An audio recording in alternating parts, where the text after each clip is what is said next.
امشب در 24 اسرائیل میگه به درخواست ترامپ حملات به ایران متوقف شده، اما کار با جمهوری اسلامی به پایان نرسیده. ترامپ به نتانیاهو هشدار داده در صورت جنگ تمام عیار با ایران شاید تنها بمونه. تهران میگه در صورت حمله احتمالی منطقه جهنم میشه. نشست شورای حکام درباره پرونده هسته جمهوری اسلامی، گروسی گفته توافق احتمالی بدون نظارت مستقل قابل اعتماد نیست. و استقرار کاروان ایران در تیخوانا، اولین تمرین تیم ملی فوتبال ایران در مکزیک تحت تدابیر شدید امنیتی. از استودیوی ایران اینترنشنال این 24 است با فرداد فرهزاد. بینندگان ایران اینترنشنال در ایران و سراسر جهان سلام و وقت بخیر. ساعتی پیش دونالد ترامپ به کانال 12 اسرائیل گفت او به بنیامین نتانیاهو هشدار داده اگر حملات این کشور به ایران تبدیل به جنگی تمام عیار با جمهوری اسلامی بشه، شاید اسرائیل در نهایت به گفته او تنها بمونه.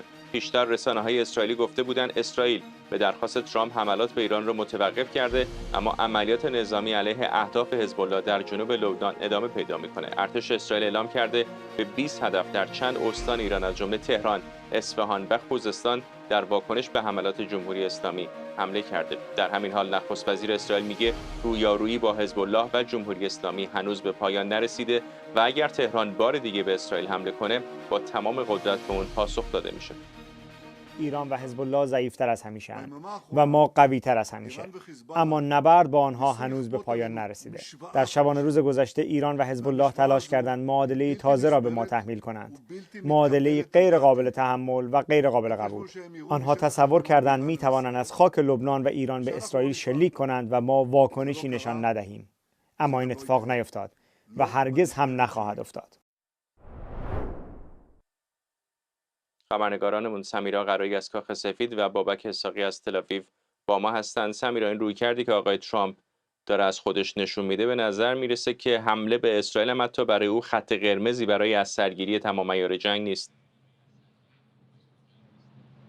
نه، مشخصا آقای ترامپ این 24 ساعت گذشته بسیار تلاش کرد که تنش زدایی بکنه، تلاش کرد که جلوی اسرائیل رو بگیره که حمله ای رو انجام ندند و پیش از اون هم زمانی که بحث حملات به بیروت و ضاحیه مطرح بود، جمهوری اسلامی تهدید کرد که مذاکرات رو متوقف میکنه، هم آقای ترامپ آمد جسته و گریخته اینجا آنجا گفت که برای من اهمیتی نداره، اساسا ما با طرف جمهوری اسلامی زیادی هم صحبت کردیم، همون بهتر که مدتی با هم صحبت نکنیم. ولی چند ساعت بعد ما دیدیم در تور سوشال آمد نوشت که از اسرائیلی ها خواسته در یک تماس سازنده با آقای نتانیاهو که حملات به بیروت رو متوقف بکنن. بعد گفت که مذاکراتمون خیلی هم خوب و با سرعت در جریانه و بسیار مشابه اون اقدامات رو می‌بینیم در 24 ساعت گذشته هم آقای ترامپ مجددا انجام داده. الان یک روایت جدیدتری که داریم میشنویم که چه گذشته روز گذشته بین آقای ترامپ و نتانیاهو، باراک راوید داره نقل میکنه یک تماس تلفنی با آقای ترامپ داشته مبنی بر اینکه آقای ترامپ مدعی است که کوچکتر کرده، که جمع کرده ابعاد حملاتی رو که اسرائیل داشته ترتیب میداده، ولی همزمان میگه وقتی به ما اطلاع دادن موشک‌ها در آسمان بوده، ولی مدعی است که تونسته اثرگذاری داشته باشه. تماس تلفنی رو روز گذشته خود آقای ترامپ راجعش صحبت کرده بود که به طرف اسرائیلی با آقای نتانیاهو گفته که حمله رو صورت نده در تلافی آنچه که جمهوری اسلامی کرد و بعد آمد گفت جمهوری اسلامی موشکاتو زدی، بس بیا پای میز مذاکره و مذاکره رو انجام بدیم. مدعی است که در فازهای نهایی مذاکراتی هستیم که داره به یک توافق منتهی میشه. تماس تلفنی برقرار شده و اطرافیان دو طرف بر این باور بودند که یک تفاهمی ایجاد شده که 3-4 روز یا چند روز این حمله بخواد عقب بیفته. یعنی آقای ترامپ با چنین تلقی تماس رو تمام کرده، آقای نتانیاهو با اعضای کابینش جلسه‌ای رو داشته و بعد با آقای روبیو خبر داده آقای نتانیاهو که ما حمله ای رو علیه جمهوری اسلامی آغاز خواهیم کرد. یعنی طرف حساب آقای نتانیاهو گویا آقای ترامپ هم نبوده. اینها روایتی است که الان کانال 12 داره ترسیم میکنه از ماوقع و امروز هم فرداد باز آقای ترامپ آمد در تروث سوشال بعد از اینکه این تبادل آتش انجام شد، آقای ترامپ بعد در تو سوشال نوشت که هر دو کشور دارن میرن به سمت آتش بس، ما در فاز نهایی مذاکرات هستیم، محاصره دریایی رو هم ادامه خواهم داد تا برسم به یک توافق نهایی. در واقع خواست آقای ترامپ اون چیزی که حالا هم خودش داره بروز میده و هم رسانه ها اینجا در ایالات متحده به شدت دارن روش مانور میدن، تنش زدایی است و اینکه کنار اسرائیل در این امر نایستاده. یعنی این چیزی که داره ترسیم میشه در این ساعات اینه که حتی رهگیری نکردن موشک‌های جمهوری اسلامی رو آمریکایی‌ها. وال استریت ژورنال میگه رهگیری انجام شده، طرف اسرائیلی گفته بود که رهگیری کردن موشک‌ها رو، طرف آمریکایی الان با CNN صحبت کرده، یکی از مقام‌های آگاه میگه ما دخالتی نداشتیم در اینترسپت کردن و رهگیری کردن موشک‌هایی که جمهوری اسلامی فرستاد، ولی میدونیم ایال ضمیر و آقای ادمیرال براد کوپر با هم 2 بار تلفنی دیشب در حینی که این موشک پرانی‌ها داشته انجام می‌شده تلفنی با هم صحبت کردن. ولی طرف آمریکایی میخواد حداقل در رسانه‌ها اینطور مطرح بکنه که در گرفتن و رهگیری موشک‌ها هم حتی نقشی نداشته. آمریکایی‌ها معتقد هستند که به سمت یک تفاهم دارن میرن. شهباز شریف پاکستان هم در ساعت گذشته چنین ادعایی رو مطرح کرده که یک توافق دیپلماتیک شدنی است و اون خواسته های دیپلماتیکی که ما دنبالش هستیم رو میتونیم به دست بیاریم. و خود آقای ترامپ امروز هنوز به شکل عمومی صحبتی نکرده به جز تماس‌های تلفنی که داشته. الانم اینجا نیست، فردا در نیوجرسی هست. باید ببینیم تا پایان روز باز ممکن از آقای ترامپ چیز بیشتری راجع به این مسائل بشنویم یا نه. ولی در نکته‌ای که گفتم راجع به محاصره دریایی، همزمان ما عملیات سنتکام رو هم داریم علیه یک تانکری که خالی داشته از دریای عمان میرفته بره به سمت یک از بنادر ایران. معلوم نیست کدوم بندر بوده، ولی یک سوپر هورنت بلند شده از روی لینکلن و حمله کرده به موتورخانه این تانکر. بیش از 20 خدمه هندی داشتند. پیام‌های اضطراری هم که فرستادن رو CNN مشاهده کرد. یعنی همزمان ما افزایش تنش رو روی آب هم اونجا داریم. ترامپ مصره که این محاصره ادامه داره، ولی از اون سمت که یه جبهه بزرگی بخواد راه بیفته، هر کاری که بتونه آقای ترامپ در این 24 ساعت کرده که جلوی اون رو بگیره. بابک، من نمیدونم پشت صحنه آیا هماهنگی‌های گسترده‌تری وجود داره، آیا این بخشی از بازی پلیس خوب پلیس بد هست، ولی آن چیزی که در ظاهر داریم می‌بینیم خیلی روابط حسنه‌ای در این لحظه به نظر بین آقای نتانیاهو و ترامپ وجود نداره. حتی اون گزارش اولیه که آکسیوس داده بود که الفاظ رکیکی علیه آقای نتانیاهو استفاده کرده بود و به شکل آقای ترامپ در مصاحبه‌ای تایید کرده. این چه نوع بازخوردی الان اونجا روی زمین داره در داخل اسرائیل؟ چه هزینه سیاسی داره برای آقای نتانیاهو؟ نباید فرداد فراموش بکنیم که ما آغاز سال انتخابات در اسرائیل را شروع کردیم و همه سخنان سیاستمداران اسرائیل را باید با مسئولیت محدود قبول بکنیم، زیرا همه در هر صورت به ماه اکتبر و انتخابات در اون موقع نگاه میکنن. چه سخنان امروز لپید، چه سخنان برت، چه سخنان خود امروز نتانیاهو. و نتانیاهو انتظار داشت که با دستان پرتری به سوی انتخابات بره از سوی دونالد ترامپی که تا این حد به اونها به همدیگه نزدیک بودن و تا کنون هم برخلاف آنچه که با اوباما و با بایدن انجام داد، تا کنون سخن سخت و تندی نتانیاهو نسبت به ترامپ ادا نکرده. اما آنچه که امروز فرداد اسرائیل را مشغول خودش کرده روابط بین ترامپ و نتانیاهو نیستش. آنچه که هستش برای تک تک شهروندان اسرائیل حائز اهمیت هستش جمهوری اسلامی و حزب الله لبنان هستند و آنچه که در این 24 ساعت اتفاق افتاد در حقیقت معلوم میکنه در آینده، حتی در روزهای بعد، آنچه را که در اسرائیل به اون چالش یا امتحان ضاحیه میگویند چگونه خواهد بود. اگر فردا یا پس فردا حزب الله لبنان به داخل اسرائیل حمله بکنه، آیا اسرائیل به ضاحیه و به بیروت دوباره حمله خواهد کرد پس از آنچه که در این 24 ساعت گذشت؟ اگر نه، جمهوری اسلامی و حزب الله برنده این 24 ساعت و آزمایش ضاحیه بودند.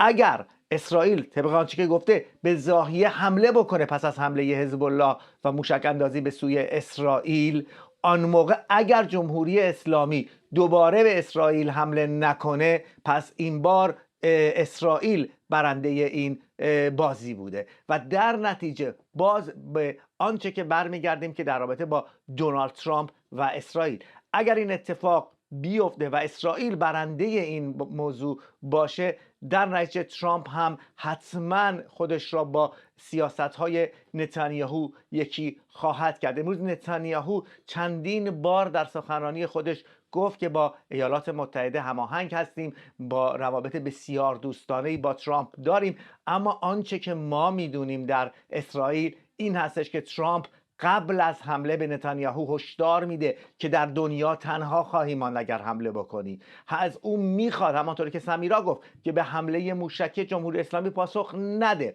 چه اتفاقی میفته؟ نتانیاهو برخلاف انتظار و آنچه که ترامپ گفته به جمهوری اسلامی حمله میکنه. همانطوری که سمیرا گفت در مراحل بسیار دیر هنگام به ایالات متحده اون را خبر میده و ترامپ برای اینکه ضرر را کم بکنه میگوید که من قرار بود که حمله بسیار بزرگتری انجام بشه، من این حمله را کاهش دادم، فشارهایی را بر نتانیاهو وارد کردم، در حالی که بنیامین نتانیاهو امروز بار دیگر میگوید که جمهوری اسلامی و حزب الله نخواهند توانست که موازنه و معادله جدیدی را دوباره انجام بدن که ما نتوانیم به حزب الله حمله بکنیم.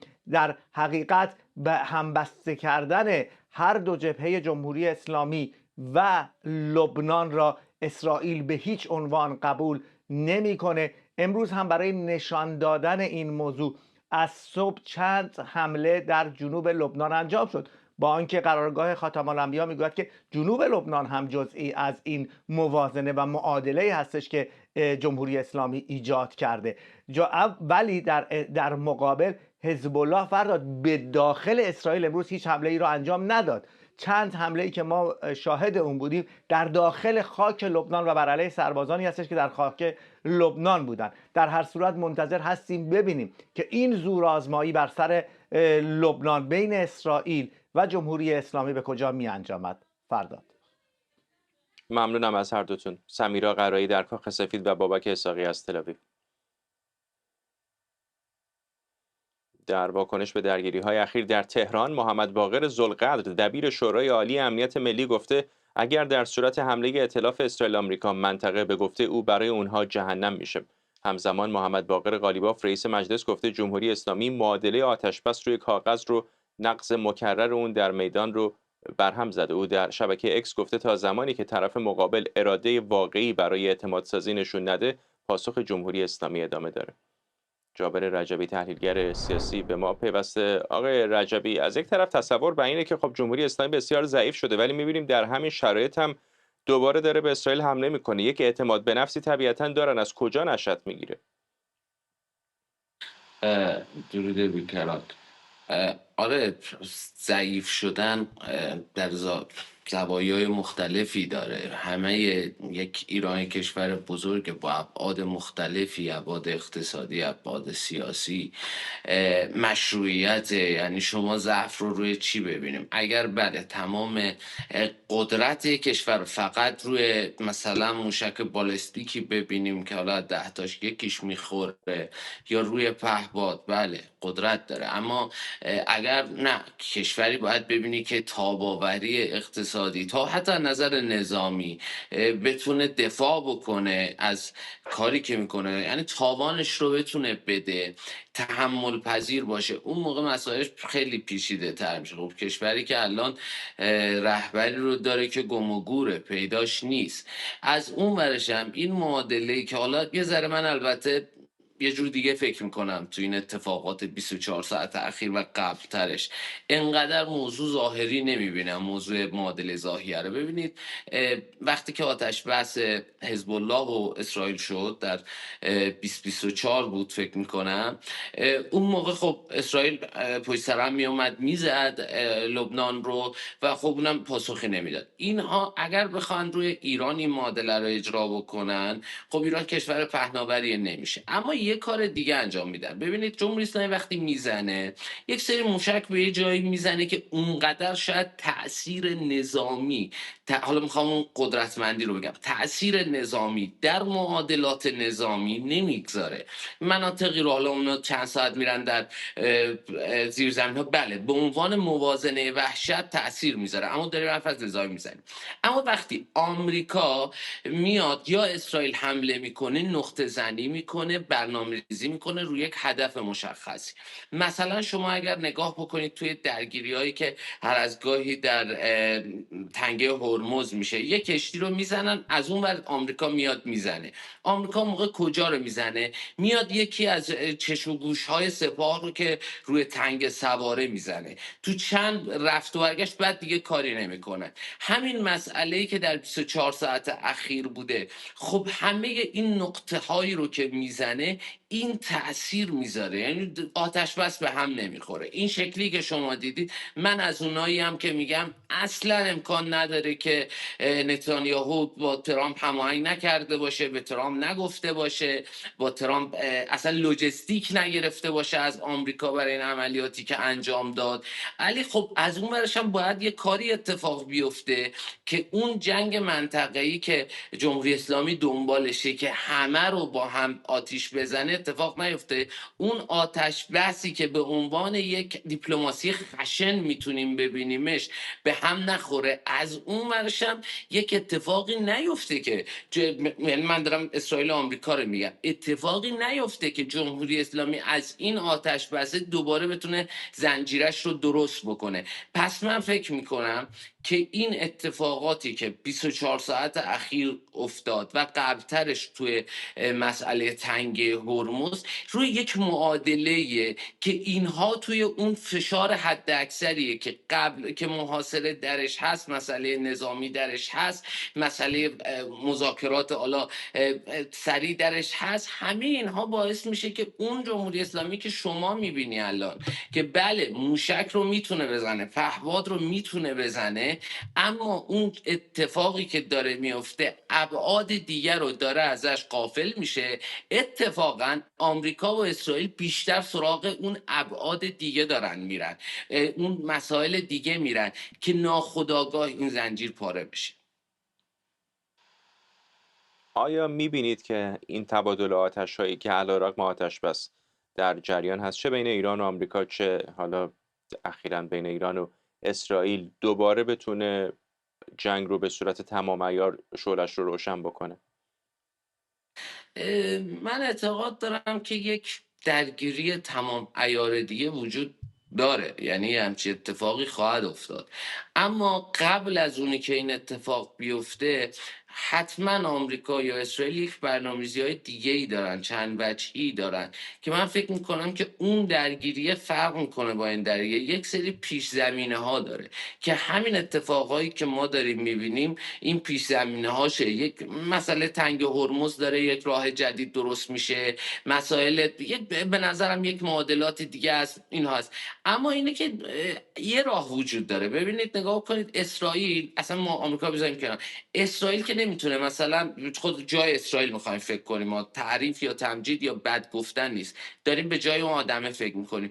اسرائیل خودش اینجوری نگاه میکنه، میگه من نمیتونم هر 10 سال یه بار بیام دوباره بجنگم، بیام دوباره آماده بشم. برای همینم بود که میبینیم از بعد از 7 اکتبر اسرائیل داره به شدت هزینه پرداخت میکنه. خب هزینه، کشورش در حالت جنگ تا الان.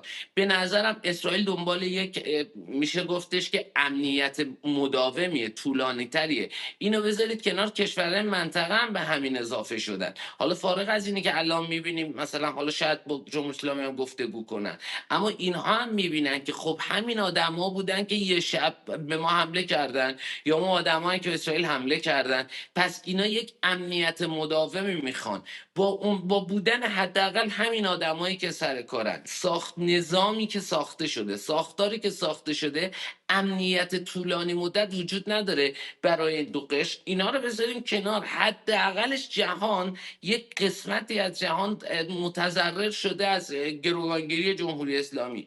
اونم بذارید به این اضافه بکنید که افرادی که بالاخره صاحب قدرتن، صاحب پولن، صاحب خیلی میبینن که جمهوری اسلامی چطوری به دست میگیره. به نظر شما آیا اینها دوباره میتونن تحمل کنن 10 سال 15 سال، حالا اصلا بگیم 20 سال، دوباره این جمهوری اسلامی 3 سالی 4 سالی یه آتش افروزی بکنه، بعد دوباره بعد از چند سال بیاد جنگ بزرگ بشه؟ من اینطوری فکر نمی‌کنم. من فکر می‌کنم که این مسئله در دوره ترامپ حل خواهد شد، یا به سمتی که جمهوری اسلامی بتونه خودش رو تثبیت کنه که دیگه واقعا همه بگن این دیگه هست دیگه، حالا باشه، که بازم من اینو فکر نمی‌کنم به دلایلی که گفتم، یا اینی که اون کشورهای منطقه، اسرائیل و اقتصاد جهانی، معادلات جهانی بیاید به سمتی بره که خودش را دستش از این زیر سنگه در بیاره. برای همین حالا یا با درگیری بزرگتر یا با این ضربه ها و شاید هم حالا مثلا یه وقتی با کارت های دیگه این تهدید رو برطرف کنن. و اینکه به خاطر حزب الله دست به چنین ریسک جمهوری اسلامی زده، آیا نشون میده که موضوع فقط بقا برای اونها نیست و حفظ گروه‌های نیابتی همچنان براشون یک موضوع حیاتی تا اندازه که حاضرن خودشون رو به چنین مخاطره بندازن؟ من فکر نمی‌کنم موضوع حزب الله باشه. حزب الله مسئله روانیشه. عراق داره دست میره، گروهاش اومدن اسلحه تحویل بدن یه سریشون. حزب الله همین الان شما نگاه بکنید قسمتی از جامعه شیعیان لبنان از جمهوری اسلامی بریدن. این بحث روانیشه که جمهوری اسلامی میگه نه من از شما دفاع میکنم. اگر یه مثل کشورها هستن که مثلا یه جاسوس میگیرن، میگه من اینو فقط آزادش بکنم برای اینکه جاسوسای دیگم نبازن خودشون رو، اما دیگه اون مرحله گذشته، اینا خودشون رو باختن. این مسئله روانی بود که جمهوری اسلامی میخواست بگه که من پشت شما هستم. الان ببینید حوثی‌ها همین حرفاً وسطن، در واقع دارن یک معاملاتی رو پشت پرده میکنن. چند بار ازشون خواستن که تو باب المندب کار بزرگی کنن، نکردن. این یک چیز روانیه. اما چیزی که واقعیه، چرا این کارو کرد؟ جمهوری اسلامی میخواست که در این مذاکراتی که الان به وجود داره هست بیاید بگوید که من هنوز قدرت دارم، هنوز میخواست مثلا یک کارت جدیدی رو برای خودش بازی بکنه. اما اینی که اسرائیل ضرباتش رو با زدن پالایشگاه شروع کرد، با زدن زیرساخت‌ها شروع کرد، اون دومی، اون کارتی که میخواست بازی بکنه برای اینی که بگه نه من هنوز میتونم تحمل کنم درگیر رو، منو به جنگ تهدید نکنید، من خودم آماده جنگم، اون کارت خیلی بازی نکرد. اون اولیش هم که میخواست این پیام رو به اون گروه ها بده. واقعا موضوع عراق بسیار فجیعه الان برای جمهوری اسلامی. وفادارترین کسانش بهش دارن اسلحه تحویل میدن، حوثی‌ها دارن معامله میکنن. اون چیز روانی، اون پیام روانی هم که میخواد بده خیلی دیر شده دیگه. من فکر میکنم که حداقل اون شرایطی نیست که جمهوری اسلامی بتونه با این کارا دوباره بخواد محور خودش رو بازسازی بکنه، چیزی که حالا در قبل از این داستانا بود. ممنونم از شما. جابر رجبی، تحلیلگر سیاسی با ما. در ارتباط با درگیری‌های جمهوری اسلامی و اسرائیل، رسانه‌ها در آمریکا با شکننده توصیف کردن آتش‌بس میگن احتمال بازگشت درگیری بالاست. آکسیوس هم گفته در حال حاضر نگرانی اصلی در واشنگتن توان ترامپ برای مهار نتانیاهو. در کنگره آمریکا هم ریک اسکات، سناتور جمهوری اسلامی رو شرور توصیف کرده و تاکید کرده اسرائیل از حق موجودیتش دفاع میکنه و نباید امنیت آمریکا و اسرائیل توسط به گفته او تروریست‌ها تهدید بشه. مرضیه حسینی از کنگره به ما پیوسته. مرضیه، بعد از این تنش اخیر بین ایران و اسرائیل چقدر معادلات اونجا در کنگره دچار تغییر شده حالا؟ فضای بسیار جالبی هست اینجا در کنگره آمریکا. مثلا من مثال میزنم، این آقای سناتور لینزی گرام که به طور متواتر توییت میزد در مورد ایران ابراز نظر میکرد، در طول 24 ساعت گذشته حتی یک کلمه در مورد ایران و اسرائیل حرف نزده. چرا؟ چون دوره انتخابات اینها به شدت درگیر انتخابات هایی هستن که در ایالت هاشون داره میگذره و از این جهت دارن سعی میکنن بسیار با احتیاط از موضوع فعلی فاصله بگیرن و بیش از این هزینه سیاسی این جنگی که به نظرشون با آمریکا ربطی نداره در واقع متقبل نشن. فضای بین ترامپ و نتانیاهو رو هم مطبوعات میگن همین هست. میگن در بازه زمانی فعلی آنچه که بین این دو نفر ما شاهد بودیم به این دلیل هست که اگر اسرائیل حمله نمی‌کرد دیروز به ایران، حمله تلافیجیانه، انتخابات سپتامبر در اسرائیل باخته میشد و اگر حمله می‌کرد و پیامد داشت انتخابات نوامبر اینجا در آمریکا از دست ترامپ خارج می‌شد. یعنی فضای پیچیده در واقع شدیدی هست در بازه زمانی فعلی، موازه‌ها متفاوت هست، اما به طور کلی کدخوانی در خصوص اتفاقات 24 ساعت آینده، اتفاقاتی که در روز صدم جنگ و روز 62م آتش بس رخ داد تازه داره در مطبوعات اینجا در کنگره آمریکا به نوعی باز میشه و مشخصا دارن تفسیر میکنن که چه شد که جمهوری اسلامی جسارت حمله پیش دستانه کرد، چه شد که اسرائیل به رغم مخالفت آمریکا حاضر شد این حملات رو به ایران انجام بده و از این دست. من صحبت هایی که دارم میبینم، حالا اظهارات بسیار اندکی که از سناتورها در توییتر دارم میبینم و یا مطبوعات رو و رسانه های آمریکا رو که بررسی میکنم، متوجه میشم دو دسته نگاه وجود داره. نگاه اول همون نگاه تئوری و توته است. اینها میگن اینها همه صحنه سازی ترامپ هست. اینو عموما مطبوعات سمت چپ میگن، مثلا فاکس نیوز و من دیدم حتی BBC انگلیسی هم همچین تحلیلی منتشر کرده، این که ترامپ داره صحنه سازی میکنه در مصاحبه‌های مکرری که روز یکشنبه داشت، مخالفت خودش رو با در واقع آتش در منطقه اعلام میکنه، اما از زیر میز چراغ سبز رو به اسرائیلی‌ها برای این حمله داده به دو دلیل. اینها میگن صحبت‌هایی که روز یکشنبه، یعنی برآورد صحبت‌هایی که در مصاحبه‌های روز یکشنبه ترامپ بود، حاکی از این بود که میز مذاکره برخلاف چیزی که آقای ترامپ میگه در بنبست مطلق هست. ترامپ گفتش که مشخصا در مصاحبهش با NBC گفتش که ما حاضر نیستیم نه تنها الان به جمهوری اسلامی پول نمیدیم، تحریم ها رو لغو نمی‌کنیم، بلکه بعد از امضای توافق هم باید ببینیم رفتار جمهوری اسلامی چطور هست. می‌دونیم که همزمان رویترز گزارش داده که آقای اسکات بسنت وزیر خزانه داری داره بررسی میکنه که پولهای بلوکه شده جمهوری اسلامی رو پخش بکنه بین کشورهای عرب منطقه که از حملات جمهوری اسلامی متضرر شدن. از اون طرف دیگه ما میدونیم که مشخصا نیویورک تایمز امروز گزارش داده که جمهوری اسلامی دو مرحله 12 میلیارد دلاری پول از آمریکا میخواد، یک بار مرحله اول، یک بار مرحله آخر. همه این گزارش ها حاکی از این هست که مشخصا یک گره بسیار بزرگی در میز مذاکره وجود داره، فقط در خصوص مسائل مالی، اون هم از وضعیت لبنان، اون هم از وضعیت مذاکرات هسته‌ای. میگن ترامپ میدونه که مذاکره قرار هست ره به جایی نبره، اما به خاطر انتخابات پیش رو در آمریکا حوصله تنش سیاسی رو هم نداره، دست اسرائیل رو باز گذاشته و اسرائیل هم کاری که داره میخواد رو انجام میده. از طرف دیگه یه گزارشی هم مثلا واشنگتن پست منتشر کرده و اون میگفت نه، واقعا ترامپ مستعسل هست، واقعا ترامپ درمانده شده از دست نتانیاهو. میگن وقتی که ترامپ فهمید اون طرح جنگ در واقع 40 روزه‌ای که اسرائیل به آمریکا فروخت در واقع گران فروشی شده بود و عملاً طرح درستی نبود، یک فاصله بین واشنگتن و اسرائیل رو ما شاهد هستیم که در مکالمه تلفنی هفته گذشته و دیوانه خطاب کردن نتانیاهو هم در واقع مؤیدش بود و در بازه زمانی فعلی واشنگتن کنترلی بر اسرائیل نداره. با این حال میگن احتمالاً در مکالمه دیروز صورت گرفته بین ترامپ و نتانیاهو به ترامپ وعده داده، از اون خواهش کرده که اجازه یک حملات ولو محدود و حیثیتی به ایران رو بده، فقط به این جهت که انتخابات پیش رو در اسرائیل نوازه. ممنونم از تو همکارم مرضیه حسینی در کنگره آمریکا.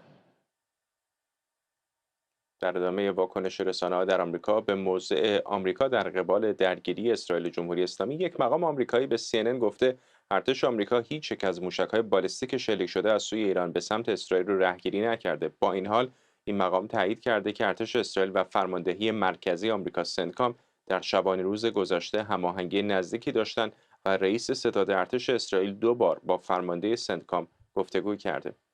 فرزین ندیمی، پژوهشگر ارشد امور دفاعی امنیتی در مؤسسه واشنگتن از همین شهر با ماست. آقای ندیمی، آیا میشه متصور شد که شرایط جنگ به سمتی بره که آمریکا نقش فعالانه در جنگ احتمالی بعدی نداشته باشه و بیشتر کار رو بسپاره به اسرائیل؟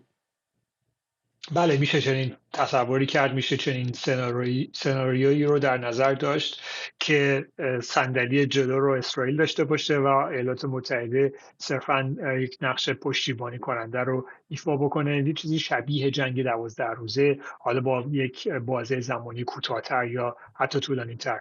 این احتمال زیاد هست، به خاطر اینکه کاخ سفید رئیس جمهور آمریکا زیاد تمایلی به درگیر شدن با ایران نداره و در این حال میخواد که در مذاکرات همچنان فشار روی حکومت اسلامی وارد بشه.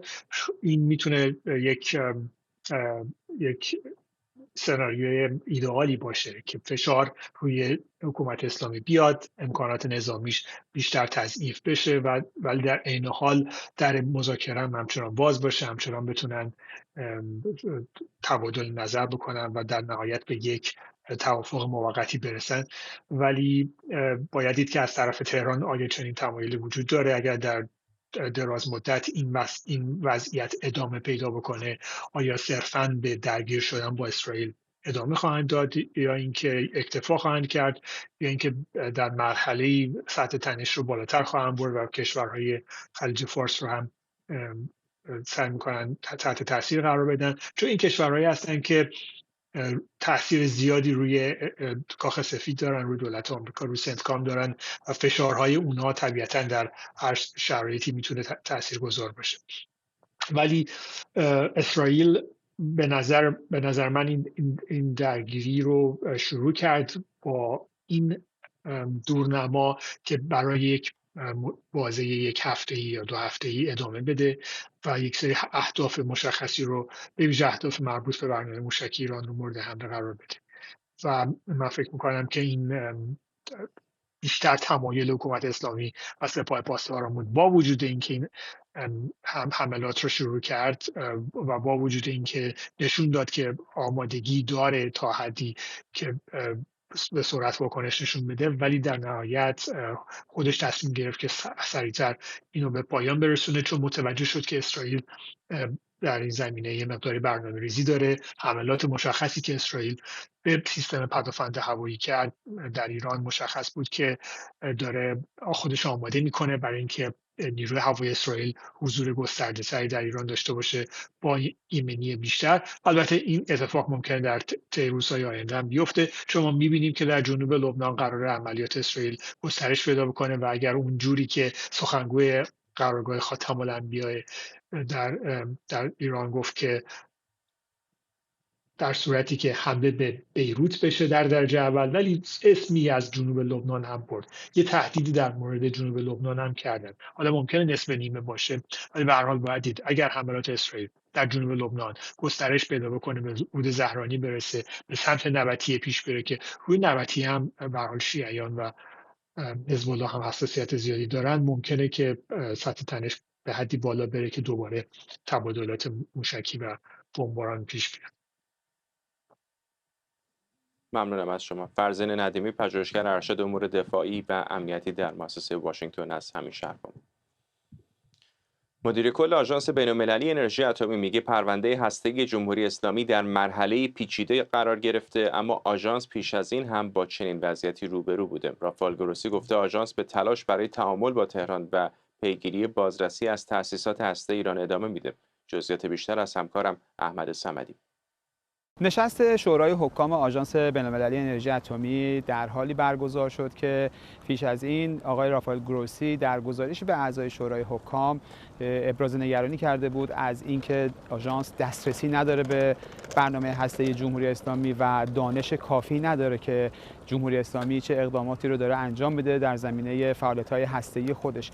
مهمترین نگرانی که امروز شورای حکام داره درباره اون بحث رو بررسی میکنه، بحث سرنوشت ذخایر اورانیوم غنی شده ایران هست، به ویژه 440 کیلوگرم اورانیوم 60% غنی شده که آقای گروسی خواستار این هستش که جمهوری اسلامی بیاد و اطلاع بده که این اورانیوم ها در کجا نگهداری میشن و سرنوشت اونها چی هسته، چه مقدار از اون باقی مونده. بعد آقای گروسی به میان خبرنگاران اومد و در خصوص مسائل مختلفی صحبت کرد، از جمله گفتگوهای ایران و آمریکا که داره انجام میشه، همچنین اینکه آیا ایران به معاهده منع اشعاع هسته‌ای پایبند هست یا نه، که در این صورت مشخص خواهد شد که روند هسته ایران به چه سمتی میره. من خودم هم از او سوالی کردم درباره گفتگوهای ایران و آمریکا و شرایطی که داره پیش میره و همچنین شرایطی که الان آژانس داره در رابطه با بازرسی ها و راستی آزمایی برنامه هسته ایران، که آقای گروسی گفت هر گونه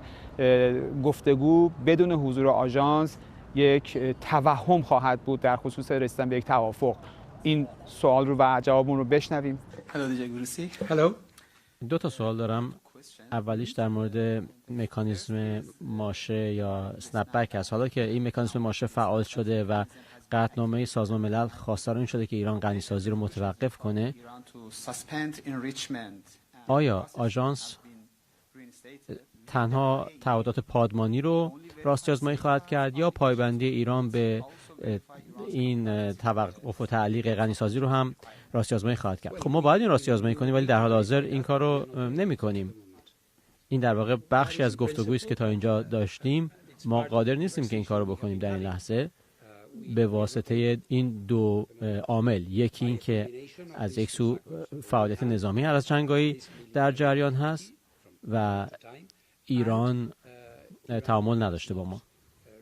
سوال دوم من درباره ایران، مذاکرات ایران و آمریکاست. آیا آمریکا و ایران میتونن در مورد مدت زمان محدودیت برنامه هسته ایران به توافق برسن یا درباره وضعیت مواد غنی شده ایران بدون ارزیابی آژانس؟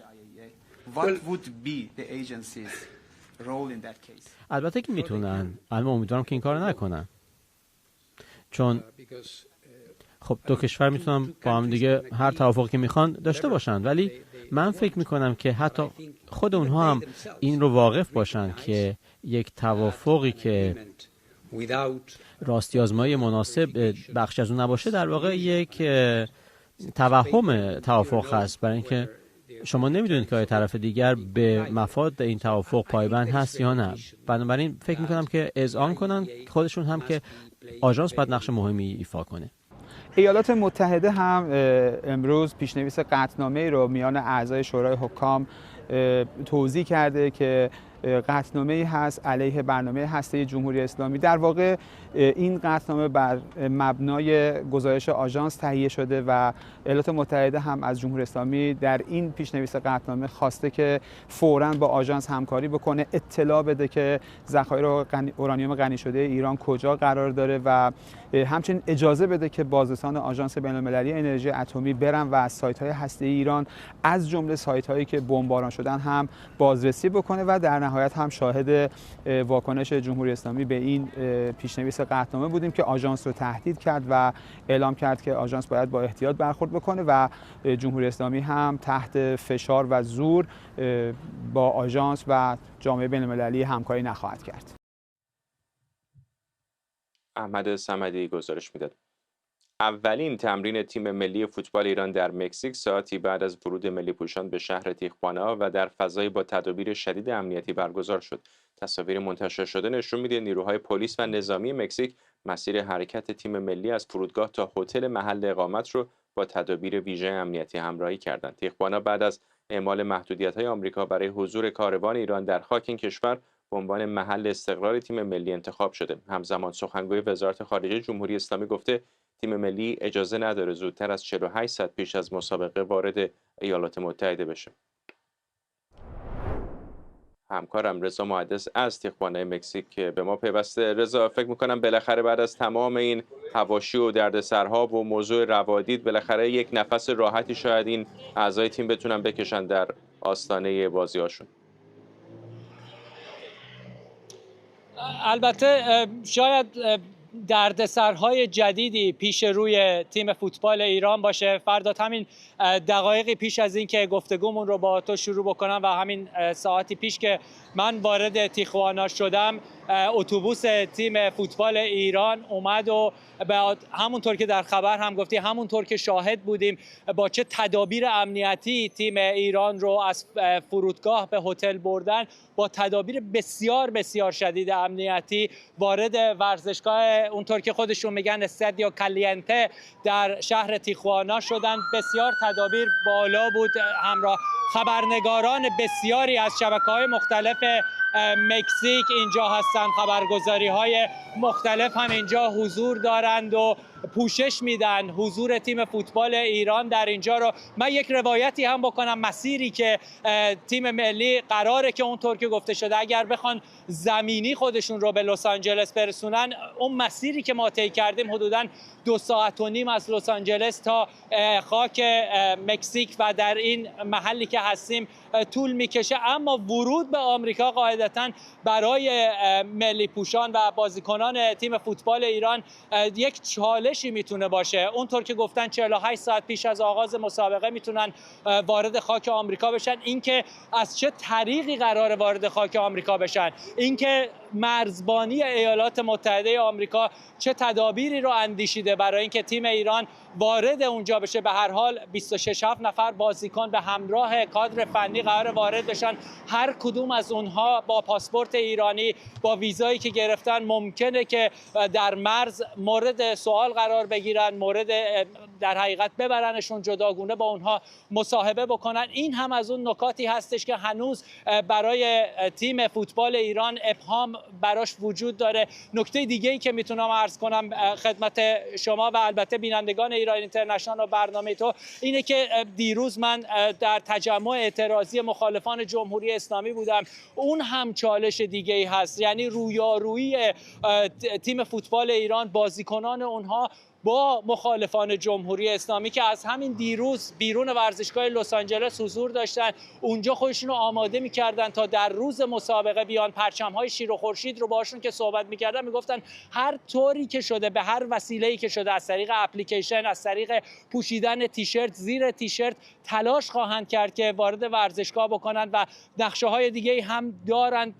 حس دوگانه‌ای هست به هر حال. شاید طرفداری از تیم فوتبال و طرفدار بودن تیم فوتبال الان به هر حال یکی از چالش‌های همه ایرانی هاست در نقاط مختلف جهان. اما اون چیزی که اینجا میتونم بهتون در مورد تیخوانا بگم، تمرین اونها الان داره برگزار میشه. فکر میکنم تا 1 ساعت 1 ساعت و نیم دیگه این تمرین ادامه داشته باشه. اونها برمیگردن هتلشون، مستقر میشن. بعد از ظهر هم معمولا تمریناتی رو برگزار میکنن. شاید کمی هوا خنک‌تر هم بشه برای انجام تمرینات آماده بشن. به هر حال همونطور که گفتی شاید فرداد یک نفس راحتی تیم کشیده بعد از اون پرواز طولانی 20 ساعته که از طریق شرکت هواپیمایی خصوصی که دفتر اصلیش مرکز اون آلمان هست خودشون رو رسوندن به تیخوانا بامداد روز یکشنبه. یک نفس راحتی کشیدن. دردسرهای گرفتن ویزا تموم شده، اما دردسرهای دیگه‌ای فکر می‌کنم چالش‌های دیگه‌ای پیش روی تیم فوتبال ایران باشه. الان در حقیقت میتونم بگم که 7 روز مونده به اولین مسابقه تیم فوتبال ایران مقابل نیوزیلند در ورزشگاه شهر لس آنجلس که باید اینجا تیخوانا رو ترک بکنن. هتلی هم که استقرار دارن درش بسیار نزدیک، حدوداً 3-4-5 دقیقه با ماشین میشه خودشون رو برسونن اینجا در ورزشگاه تمرین بکنن. میگم شاید الان یه نفس راحتی بکشن. به هر حال مسئله ویزای اونها حل شده، اما اون چیزی که بسیار بسیار نگران میتونه بکنه اونها رو، میتونه برای اونها مشکل ایجاد بکنه، اون هستش که در حقیقت چگونه وارد خاک آمریکا بشن، با پرواز بیان لس آنجلس. یک بازیکن تیم عراق به طور مثال وارد شد به فرودگاه شیکاگو. اونجا بود که 7 ساعت مورد بازجویی پلیس مرزبانی فرودگاه قرار گرفت در شهر شیکاگو و بعد از اون تونست ورزشگاه رو ترک کنه. مقررات فیفا هم به گونه‌ای هست که به هر حال حداقل 24 ساعت قبل تیم‌ها باید در شهر محل برگزاری مسابقه حضور داشته باشند. جلسه هماهنگی روز قبل از مسابقه هست، کنفرانس خبری قبل از مسابقه هست که باید سرمربی تیم و کاپیتان تیم و بازیکنی که معرفی میشه اونجا حضور داشته باشند. باید ببینیم که چه تدابیری اندیشیده شده برای تیم فوتبال ایران و اینکه چه زمانی حضور پیدا بکنه در لس آنجلس. و شاید بگم که الان نفس راحتی میکشن، اما چالش‌های تیم فوتبال ایران در راه برگزاری دست کم اولین مسابقهش همچنان ادامه داره. ممنونم از تو. همکارم رضا محدث از تیخوانا مکزیک با ما در طی جریان بازی‌های جام جهانی هم تیم زبده ایران اینترنشنال از مکزیک تا کانادا و طبیعتاً در ایالات متحده آمریکا پوشش ویژه‌ای خواهد داشت از بازی‌های ایران و بازی‌های مهم دیگر این جام جهانی. به این ترتیب می‌رسیم به پایان برنامه 24 امشب. از اینکه همراه ما بودید ممنونم. برنامه رو کمی دیرتر میتونید دوباره در یوتیوب ببینید.